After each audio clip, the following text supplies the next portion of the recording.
नमस्कार, स्वागत है आपका ईटी नाउ स्वदेश पर। मैं हूं आपके साथ पूजा त्रिपाठी और आप देख रहे हैं गुड मॉर्निंग स्वदेश। खबरों वाले शेयर्स की पूरी डिटेल अब थोड़ी देर में शरद से समझेंगे। इसके अलावा ब्रोकरेज हाउस की नजर कहां पर है ये भी हमें कुछ ही देर में गौरव बताएंगे। लेकिन सबसे पहले नजर डाल लेते हैं ग्लोबल मार्केट्स पर। और शुरुआत जो है वो आज काफी मिलीजुली देखने को मिल रही है ग्लोबल मार्केट से। हालांकि गिफ्ट निफ्टी से संकेत देखें तो हरे निशान में है। सपाट कारोबार यहाँ पर देखने को मिल रहा है। निकाई के बाजार कमजोर हैं, 310 अंक नीचे। कोरिया के बाजार, चीन के बाजार और हांगकांग के बाजार हल्के हरे निशान में कारोबार कर रहे हैं। तो इस वक्त जो शुरुआती संकेत मिल रहे हैं एशियाई बाजारों से वो थोड़ी फ्लैटिश ही हैं। जो शुरुआत हो रही है वो काफ़ी सुस्त शुरुआत इस वक्त देखने को मिल रही है। और इसके अलावा बैंक ऑफ जापान की पॉलिसी आएगी और कुछ ही देर में हम देखेंगे कि चीन की तरफ से भी बिजनेस अपडेट्स आएंगे, बिजनेस एक्टिविटी डेटा आएंगे, उस पर भी नजर रहेगी। क्योंकि चीन से एक के बाद एक जो नंबर्स आ रहे हैं, आर्थिक आंकड़े आ रहे हैं, वहां से एक कमजोरी के संकेत दिखाई दे रहे हैं, जिसका कि असर हम देख रहे हैं कच्चे तेल पे भी पड़ रहा है। उस पर हम आगे बात करेंगे। लेकिन चीन के तरफ से जो डेटा आ रहे हैं उस पर काफी फोकस रहेगा आज दुनिया भर के बाजारों का। अमेरिकी बाजारों की बात करें तो यहाँ पर भी मिला जुला कारोबार ही देखने को मिला। डाउ जोन्स में 203 अंकों की तेजी थी, लेकिन वहीं दूसरी तरफ नैस्डैक में 222 अंकों की गिरावट देखने को मिली है। टेक शेयरों के मुकाबले हम देख रहे हैं कि स्मॉल कैप शेयरों में अब रुझान बढ़ता जा रहा है खरीदारी का फेड पॉलिसी के पहले। और इसके अलावा कुछ नतीजे भी आए हैं, उसका भी रिएक्शन हमने देखा। एनवीडिया के शेयर में 7% की गिरावट थी और माइक्रोसॉफ्ट, अमेजॉन, नेटफ्लिक्स के स्टॉक में भी गिरावट देखने को मिली। कल बाजार बंद होने के बाद माइक्रोसॉफ्ट के नतीजे आए और कंपनी के क्लाउड कारोबार का प्रदर्शन अनुमान से कमजोर रहा। तो हमने जो यूएस में एक्सटेंडेड मार्केट का ट्रेडिंग सेशन होता है उसमें हमने माइक्रोसॉफ्ट के शेयर में दबाव देखा। अन्य टेक कंपनियां भी कमजोर थी। आज उसका रिएक्शन हम और देखेंगे जब यूएस मार्केट खुलेंगे तो नतीजों का असर और भी देखने को मिल सकता है टेक शेयरों में।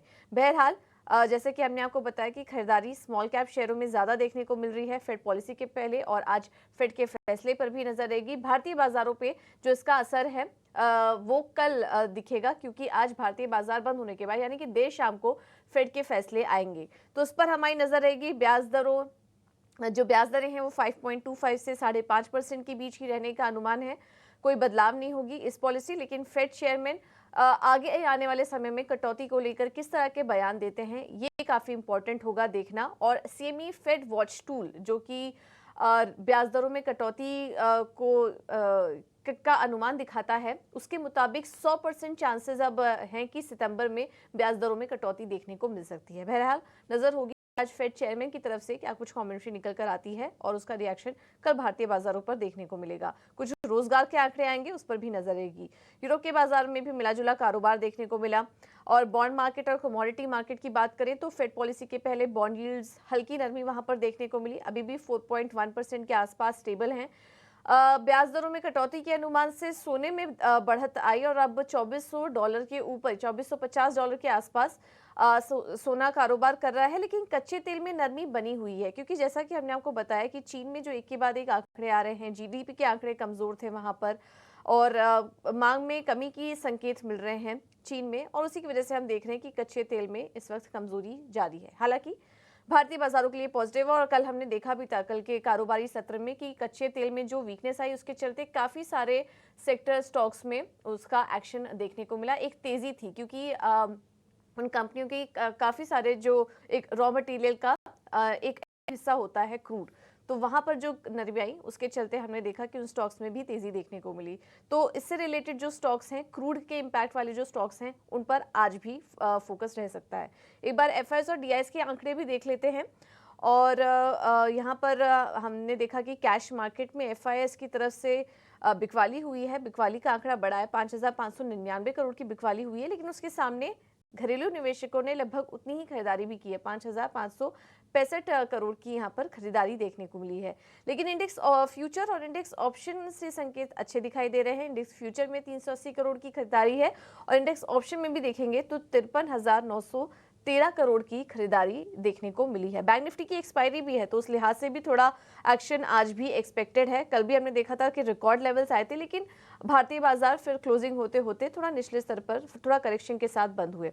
आज भी गिफ्ट निफ्टी जिससे जो संकेत मिल रहे हैं वो सपाट ही ओपनिंग के हैं। एक बार हम मार्केट पर डेटा समझ लेते हैं। इस वक्त हमारे साथ डिम्पी कारवर जुड़ चुके हैं फोन लाइन पर। Dimpy, good morning. बताइए आज निफ्टी और बैंक निफ्टी का डेटा क्या कह रहा है? गुड मॉर्निंग पूजा। देखिए, मार्केट पूरी तरह से एक रेंज के अंदर भी है। कल उसने रेंज ब्रेकआउट की अटेम्प्ट की, लेकिन एक शार्प सेल ऑफ आ जाता है 5 मिनट के अंदर, जो इसको 25,000 से वापस नीचे धकेल देता है। ये कल भी आपने देखा, ये आपने परसों भी देखा। तो 2 दिन से आप देख पा रहे हैं। इसका मतलब ये बात तो तय है कि 25,000 का मार्केट का ऑल टाइम हाई भी है और 25,000 का मार्केट का रेजिस्टेंस भी है। ये बात भी तय है। अब आते हैं सपोर्ट पे कि बाजार बार बार ऊपर से नीचे क्यों आ रहा है और नीचे आके सपोर्ट क्यों ले रहा है। देखिए, लिक्विडिटी तो है ही मार्केट के अंदर, इसमें कोई दो राय नहीं है। बजट इस बार मार्केट की बिल्कुल उम्मीद से बराबर नहीं था, और इनफैक्ट मैं बोलूंगा कि मार्केट इकलौता ऐसा सेगमेंट था जहां पे बिल्कुल कॉर्नर कर दिया गया था और सारे टैक्सेशन को लेवी किया गया। लेकिन इन स्पाइट ऑफ दिस उसके बावजूद बाजार नहीं गिरा। तो इसका मतलब यह है कि बाजार को पॉलिसीज के अलावा किसी और चीज की वेटेज भी ज्यादा है, और वो वेटेज काफी हद तक लिक्विडिटी की है, काफी हद तक ग्लोबल मार्केट्स की भी कह सकते हैं, और काफी हद तक चर्निंग ओपन सेक्टर्स की वेटेज भी। इसलिए बाजार बहुत बड़े करेक्शन में नहीं आ रहा, डीप कट्स नहीं दे रहा है, और अगर दे भी रहा है तो पहले ऊपर ले जाता है फिर वापस नीचे लेके आता है। तो उसका कोई मीनिंग नहीं है, आप वेरी लास्ट सेम पॉइंट पे जाके बंद होते हो। तो कल जब निफ्टी के अंदर ट्रेड हुआ तो कल थोड़ी सी लॉन्ग पोजीशंस बनी है। आप ये ऑप्शंस के अंदर भी आंकड़े पे भी देख पा रहे थे। अभी आपने कैश के नंबर से पढ़े तो वहां पर भी देखा होगा आपने। तो सारी जगहों पर अमूमन हमने देखा है कि हल्का हल्का कुछ बाय हुआ है कल, लेकिन वो इतना एग्रेसिव नहीं था। एग्रेसिव होता तो लास्ट में सेलिंग नहीं आती। तो इसलिए अभी भी आपको थोड़ा ओपन इंटरेस्ट के हिसाब से, कैलकुलेशन के हिसाब से कॉशियस रहना होगा, एक्स्ट्रा ऑर्डिनरी कॉशियस रहना होगा। मार्केट के अंदर सडन स्पाइक्स आते रहेंगे, जाते रहेंगे। मैंने आपको एक लेवल बताया था पूजा, अगर आपको याद भी होगा तो हमने 24,000 के लेवल के बारे में डिस्कस किया था कि जब तक 24,000 के लेवल बाजार नीचे जाता नहीं है, एक स्प्रिंग की तरह काम करेगा। आप जितना दबाते जाओगे ये उतना ऊपर जाएगा। आपको पता है वो 24,000 से 25,000 पे आ चुके हैं स्प्रिंग की हेल्प से। ये स्प्रिंग अभी भी लगा हुआ है मार्केट में, लेकिन अब रेंज थोड़ी सी बदल गई है। ये 24,400 हो गया अब, और 24,500 हो गया, यानी कि बेस उसने अपना 500 पॉइंट से बढ़ा लिया है, और अब 25,000 का रेजिस्टेंस है। तो कैपिंग हो गई 25,000, और कभी भी आपको डिप मिल जाए, से मान लो 24,600 के आसपास मिलता है, 500 के आसपास मिलता है, तो 400 का एक स्टॉप लॉस लगाओ, 100-150 पॉइंट का स्टॉप लॉस, तो वापिस से उस स्प्रिंग का इस्तेमाल करो। लेकिन एक चीज का मैं फिर से आपको बताया था, माइंड इट, अगर ये मार्केट कभी भी वापस से 24,500-400 के नीचे चली जाती है तो फिर बियर्स की ग्रिप मार्केट के अंदर आ जाएगी और वो बाजार में क्रैक ला सकते हैं। फिलहाल जब तक ऐसा होता नहीं है तो पुराने वालों को तो सिस्टम में बने रहना है, ट्रेलिंग स्टॉप लॉस लगाते रहो अपना, या फिर कंफर्ट के अकॉर्डिंग प्रॉफिट में बुक करते रहो। लेकिन जिनके पास नया पोजीशन है, नया लेना चाहते हैं, उनको थोड़ा ध्यान रखना चाहिए। जैसे मैंने आपको जो लेवल्स बताए उसी लेवल्स पे एंट्री करना। 600, 650, 500 के आसपास मिल जाए तो और भी अच्छा है। तो 100 पॉइंट का टोटल रिस्क कर, सामने 400 पॉइंट पड़े होते हैं, 1:4 का रेशियो होगा। Same with the Bank Nifty. देखिए, Bank Nifty as compared to Nifty थोड़ा कमजोर है। वो पुल बैक में भी कमजोर है। अगर पुल बैक आ भी जाता है तो शेडिंग भी पूरी कर देता है। आपको ध्यान होगा कल भी 500 पॉइंट 5 मिनट लगे, परसों 1000 पॉइंट को सिर्फ 10 मिनट लग गए तोड़ने में। तो बैंक निफ्टी शेलो है, इसमें कोई दो राय नहीं है। और अभी तक बैंक निफ्टी की जितनी भी हिस्ट्री रही है यहाँ तक चल के आने की, वो शॉर्ट कवरिंग रही है। डेट मीन जो शॉर्ट थे वही कवर हुए हैं, ताजा खरीदारी किसी ने भी नहीं की है। तो थोड़ा वेट एंड वॉच करना चाहिए भी बैंक निफ्टी के अंदर। और मेरे को लग रहा है कि ये भी आपको टिप के साथ ही प्लस करना चाहिए, अगर आपको प्लस करना है तो। अगर आप मेरे से पूछेंगे प्रोबेबिलिटी किसकी हाई है, निफ्टी और बैंक निफ्टी में से, तो मैं बोलूंगा निफ्टी अभी भी काफी स्ट्रांग है, बैंक निफ्टी में वीकनेस के क्रैक थोड़ी ज्यादा है। लेकिन फिर भी 51,200 के नीचे आके अगर ट्रेड करने लग जाएगा तो धीरे धीरे बियर्स की ग्रिप आना शुरू हो जाएगी। जब तक 51,200 के नीचे नहीं जाता, ये बियर्स की ग्रिप आएगी नहीं, और ये भी एक स्प्रिंग की तरह काम करेगा, जिसमें मैंने आपको ऑलरेडी पहले भी बताया होगा। तो जब भी डिप मिले बाय कर लेना, छोटा मोटा मूवमेंट के लिए आपको अच्छा मिल जाएगा। एक और चीज थोड़ा क्लियर कर देना चाहता हूँ कि कोशिश करना डाइसिस की बजाय स्टॉक्स और थैमेटिक ज्यादा चुनिए। इंडाइसेस में बहुत बड़ा मूव आ चुका है ऑलरेडी, तो ये अगला मूव जो आ रहा है वो बहुत ही कैलकुलेटेड होके आ रहा है, यानी कि 1:1 रिस्क पे आ रहा है। तो आप ये चीज को थोड़ा नोटिस कीजिएगा। एक ही शेयर एफ&ओ बैन में, जिसका नाम है India cement, put call ratio के हिसाब से बाजार ठीक है, थोड़ा स्लाइटली निफ्टी महंगा हो गया है चलने के बाद, अदरवाइज वैसी कोई दिक्कत नहीं है। और करीब एक ही शेयर एफ&ओ बैन में है, तो एज सच कोई चेंज। अच्छा, एफआईएस की होल्डिंग में बता देता हूँ, उसमें किसी तरह के कोई चेंजेस नहीं, सिर्फ 1% का उसमें चेंज हुआ है। वो 68% के अराउंड अभी होल्डिंग चल रही है। तो एज सच कोई मेजर चेंजेस हैं। तो एफआईएस की तरफ से भी संकेत ठीक ठाक ही हैं। एफएनओ बैन में भी ज़्यादा स्टॉक्स नहीं गए हैं। बाय ऑन डिप्स का मार्केट है, रेंज आपको बता दी है 24,500 से 25,000 ये रेंज है। कोई भी गिरावट मिलती है आपको तेजी करके चलिए, जब तक इसके ऊपर है बाजार तेजी का ही मार्केट फिलहाल नजर आ रहा है। बैंक निफ्टी पर भी आपको रेंज यहाँ पर आज बता दी है। डिम्पी आपका ये पूरा एनालिसिस करने के लिए। बाजार पर एक और रणनीति देने के लिए हमारे साथ एंजल वन से देवांग शाह मौजूद हैं। Devang ji, thank you so much ET now Swadesh को समय देने के लिए। बताइए आप क्या राय बना के चल रहे हैं, आज निफ्टी और बैंक निफ्टी में शुरुआत कैसी हो सकती है, ट्रेड कैसे लें, और स्टॉक स्पेसिफिक रणनीति भी बताइए।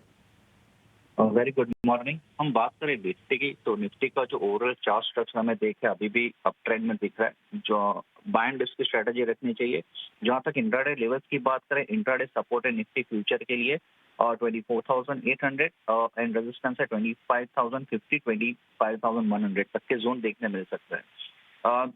जहां तक स्टॉक स्पेसिफिक की बात करें, फर्स्ट स्टॉक यहाँ रहेगा एआईए इंजीनियरिंग। और इसका चार्ट स्ट्रक्चर देखे, हाई टॉप बॉटम स्ट्रक्चर में स्टॉक ट्रेड कर रहा है। ऑल्सो एक अच्छा मोमेंटम हमने देखने में मिला है एआईए इंजीनियरिंग में। तो एआईए इंजीनियरिंग खरीदने की सलाह रहेगी। स्टॉप लॉस रखना है 4,570, टारगेट है 4,775। नेक्स्ट स्टॉक रहेगा वोल्टास में भी हम देखें एक रिवर्सल अच्छा पैटर्न देखने मिला है, तो हमें वोल्टास खरीदने की सलाह रहेगी। स्टॉप लॉस रखना है 1507 का, टारगेट है 1580। ठीक है, तो ये दो कॉल्स हैं आज तेजी करने के लिए। थैंक यू दिव्यांग जी आपका ये रणनीति सुझाने के लिए।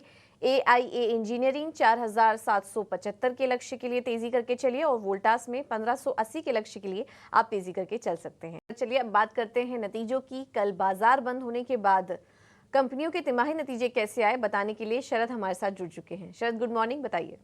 गुड मॉर्निंग पूजा। सबसे पहले जो है ऑफ कोर्स निफ्टी अर्निंग्स पे एक ही था जिसको फोकस करेंगे। Tata consumer product largely inline set of numbers था, कुछ उतना इम्पॉर्टेंट नहीं दिखा इसमें। यहाँ पे इंडियन बेवरेजेस की जो सेगमेंट है ये लगभग 6% ग्रो की है, 1% ऑर्गेनिक ग्रोथ थी। और टी के जो सेल्स की बात करें तो लगभग सपाट रही है, लार्जली इनलाइन रहा है।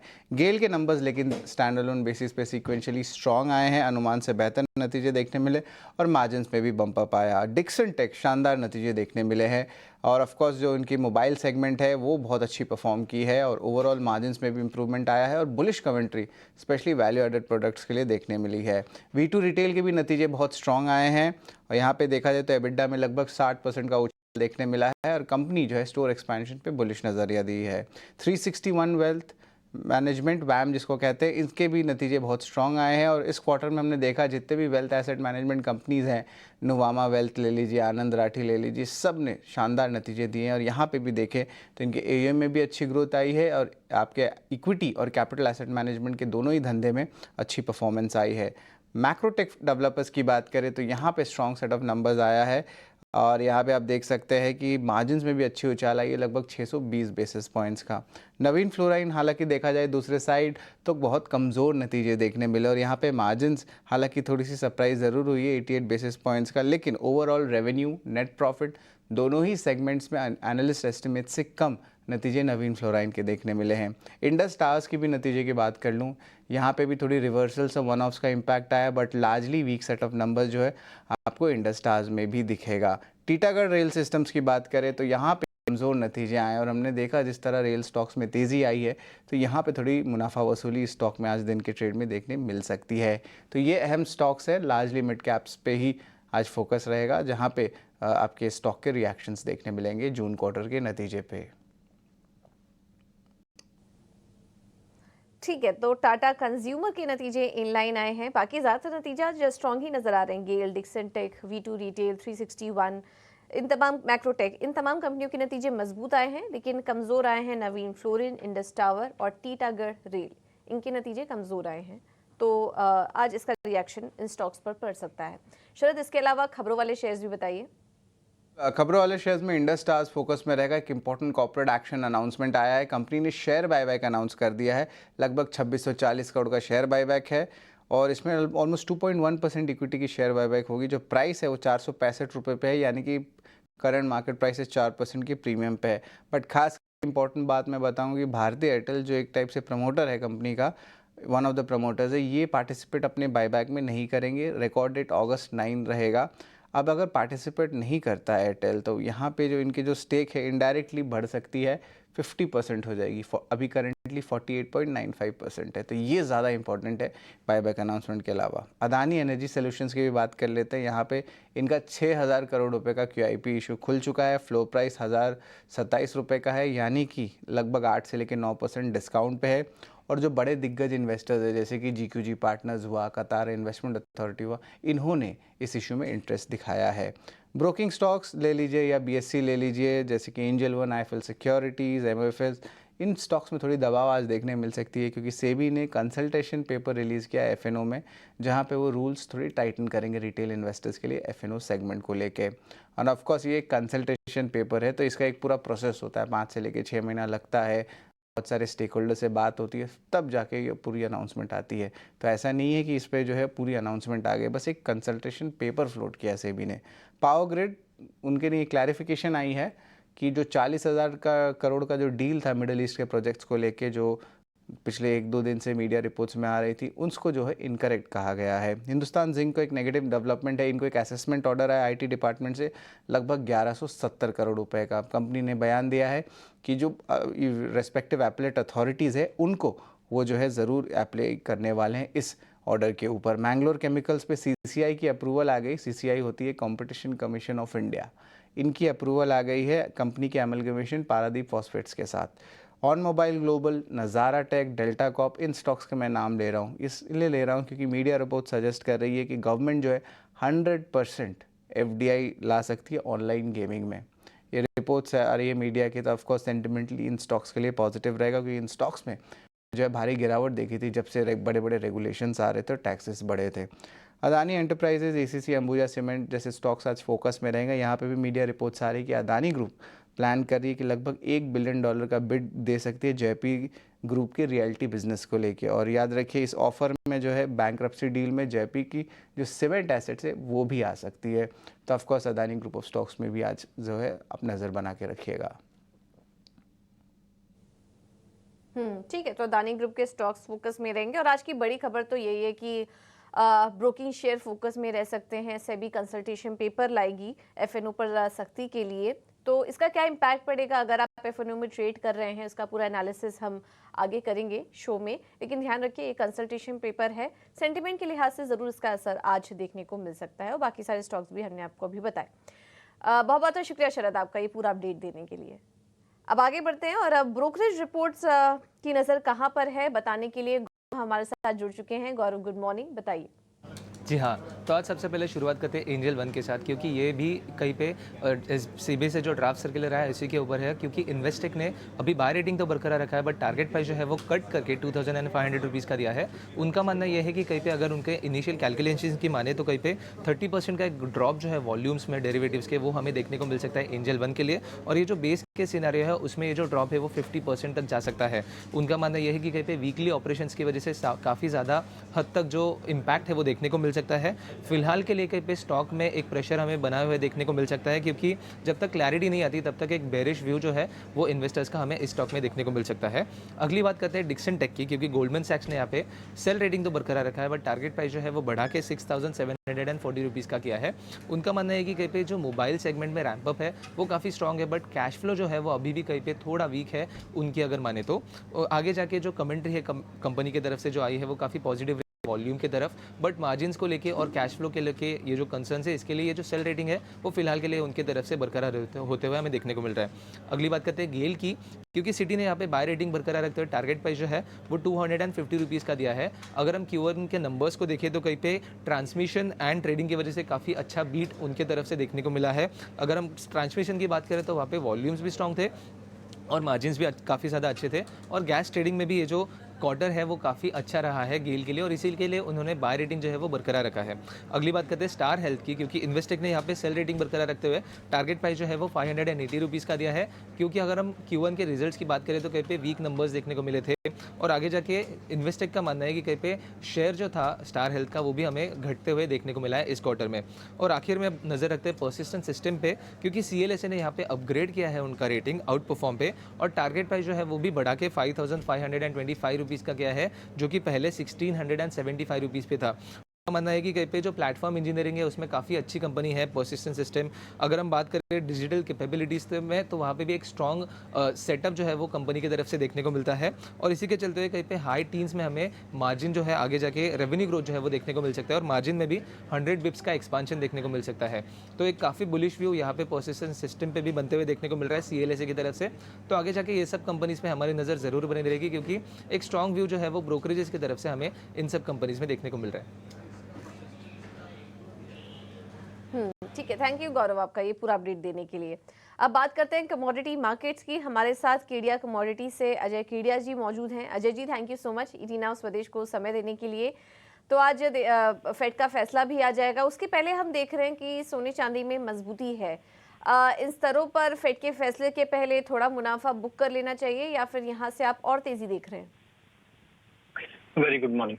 देखिए पूजा जी, अगर हम बात करें तो काफी बड़ा दिन है। तो हमने ECB का रेट कट देखा, यूके से रेट कट होने की पूरी आशंका है, तो फेड पे भी काफी दबाव है कि रेट कट सितंबर में आ जाए। आज की मीटिंग में तो कुछ नहीं आने वाला, बट हाँ, अब ये उम्मीद है कि 0.25 से 0.5 तक का भी रेट कट आ सकता है, जो कहीं ना कहीं गोल्ड को पसंद आता हुआ दिखाई देगा। तो कुल मिला के पिछले 2 दिन में हमने काफी अच्छी गिरावट आती हुई देखी थी बीच में, बट मार्केट अब अपने आप को संभाल रहा है। उसी को देखते हुए हमें लगता है डॉलर इंडेक्स की जो गिरावट है, ये कहीं ना कहीं गोल्ड को सपोर्ट देता हुआ दिखाई देगा। तो आज के लिए 68,400 पे लेना है, 68,200 का स्टॉप लॉस रखिए, 68,900 तक का लेवल हम गोल्ड में देख पाएंगे। वहीं चांदी में अब तक हमने थोड़ा सा अंडर परफॉर्मेंस देखा है।